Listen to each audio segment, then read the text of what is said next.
The snow was falling harder than it had all day when the security office phone rang. On the other end was a trembling voice, telling a single dad to come downstairs immediately. It was Christmas Eve. He already knew what that call meant. Still, he stood there frozen, holding a paper star his daughter had made for him, praying he was wrong. What happened next would break a powerful CEO in front of his entire company and remind everyone watching that kindness can change a life in a single moment.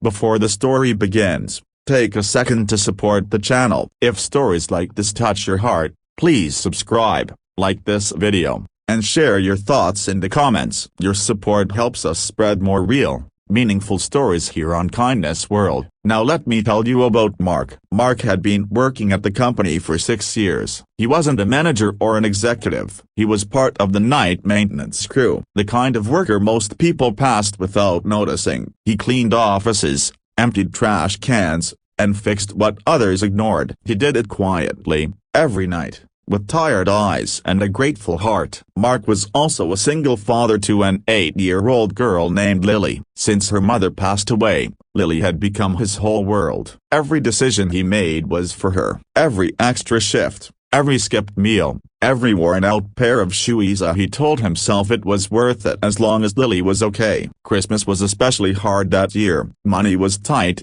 tighter than ever. Mark had picked up extra shifts just to afford a small used bicycle he'd hidden in a neighbor's garage. Lily thought Santa might skip their house this year. Mark smiled and told her Santa never forgot kind kids. Inside, he was terrified of letting her down. That Christmas Eve, Mark came into work early. He wanted to finish faster so he could make it home before Lily fell asleep. She had asked him to read one story together, just one, before bedtime. He promised her he would try. But near the end of his shift, his supervisor stopped him and asked him to wait. There had been a complaint, a missing item from an executive floor. Company policy was strict. An investigation had to be done. Mark felt his stomach drop. He knew he hadn't taken anything. He barely owned anything worth stealing. But policies don't care about fear or timing. By the time the call came from security, that decision had already been made. In a small office decorated with leftover holiday tinsel, Mark was told he was being terminated,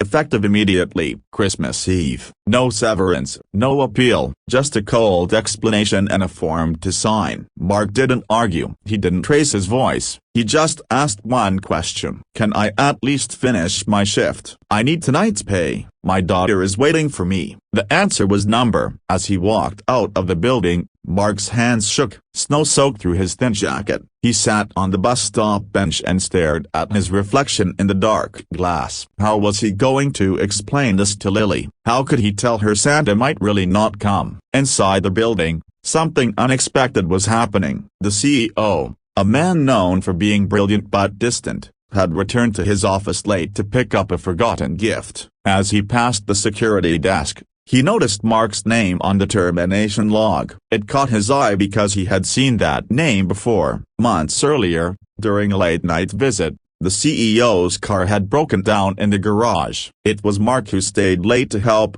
refusing a tip, just smiling and saying, "My kid's asleep anyway. Might as well help someone." That same night, Mark had also returned a lost wallet he found in the executive elevator. It belonged to the CEO. Nothing was missing. Confused, the CEO asked questions. Security explained the complaint. A missing watch. No proof, just suspicion. Policy. The CEO's face tightened. He asked to see the footage. What they saw made the room go silent. The footage showed another employee slipping the watch into their bag. It showed Mark nowhere near the office. It showed the truth, clear as day. The CEO felt something crack inside him. While others had followed rules without thinking, this man, the single father, had been fired on Christmas Eve without anyone stopping to ask if it was right.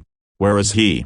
The CEO asked. Mark was already on the bus, head down, fighting tears. When the bus suddenly stopped and security stepped on, his heart sank. He thought things were about to get worse. Instead, they asked him to come back. Mark stood in the executive conference room, surrounded by people who had ignored him for years. The CEO walked in, eyes red, voice unsteady. "I failed you. he said. Mark didn't know what to say. The CEO apologized, not with excuses, not with corporate words. He apologized as a human being. He explained the mistake. He offered Mark his job back with a raise, full benefits, and paid time off. Then he did something no one expected. He broke down. He spoke about his own childhood, about a father who worked endlessly and was still treated as replaceable. He said firing Mark without compassion had forced him to face the kind of leader he never wanted to be. That night, the company sent Mark home in a car. When he walked through his apartment door,